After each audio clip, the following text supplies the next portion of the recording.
সেগুলো খবিস, সেগুলো খবিস। আর বুখারী শরীফের মধ্যে আসছে ফজরের নামাজ না পড়ে যে ঘুমায় থাকে তার চোখের ভিতরে শয়তান পেশাব করে, মুখের ভিতরে শয়তান পেশাব করে, কানের ভিতরে শয়তান পেশাব করে। ও বা আপনাদেরকে বলতেছি, দুনিয়ার ভিতরে সবচাইতে নিকৃষ্ট জানোয়ার হলো শুয়োর। হায়াতুল হায়াওয়ানের ভিতরে তার সিম্পটম দেওয়া আছে। এই শুয়োর কোনদিন রাত্রিবেলা যখন ঘুমাইতে যায় তখন বলে আল্লাহ আমি ঘুমাই গেলাম, সবার লগে আমার দেখা করাইয়া ফজরের পরে, কিন্তু বেনমাজির লগে দেখা করাইব না। যে শুয়োর তার নিজের ময়লা নিজে খায়, ও বাপ অনুরূপ লাগে। বেনমাজিরে কেউ চায় না, বেনমাজিরে কেউ পছন্দ করে না। আল্লাহ তাআলা আমাদেরকে সহি শুদ্ধভাবে পাঁচ ওয়াক্ত নামাজ পড়ার তৌফিক দান করুক।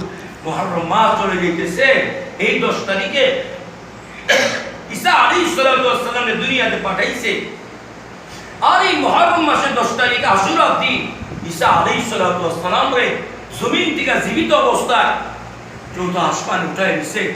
আদম নবীর তওবা কবুল হইছে। ও বাপ, এই দিনে ইউনূস আলাইহিস সালাতু ওয়াস সালামকে মাছের পেট থেকে বের করছে। এই দিনে ইব্রাহিম নবীর আগুন জান্নাতে টুকরা হয়েছে। আমি আপনাদের কাছে অনুরোধ করতেছি, আজকে আমার 10 দিন চলে গেল হজের থেকে আসছি। হজে গেলে বুঝতে পারবেন হজে বাইতুল্লাহ নসিব আল্লাহ করুক। ও বাপ, হজে বাইতুল্লাহ আপনাদের নসিব করুক। ও এলাকাবাসী, ও দুনিয়াবাসী, ও আমার বাবারা, ও আমার বন্ধুরা, ও আমার মায়েরা, ও আমার বাবারা বোনেরা, আপনাদের হজে বাইতুল্লাহ নসিব করুক। মসজিদ নববীর ভিতরে কি জায়গা, রিয়াদুল জান্নাহ নামক একটা জায়গা আছে।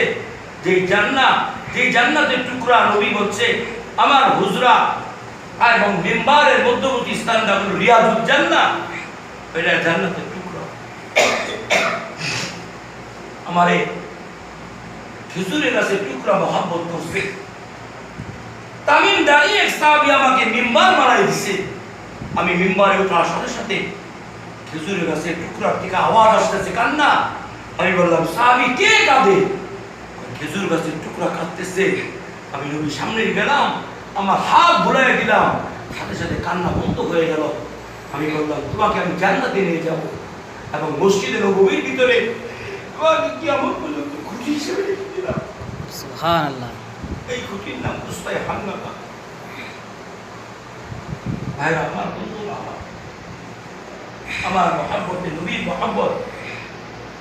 নবী বলেন, আমার মহব্বতে 70 জন সাহাবী। আমার হুজরার সামনে একটা উঁচু জায়গা আছে, এই জায়গার নাম আসহাবে সুফফা। এখানে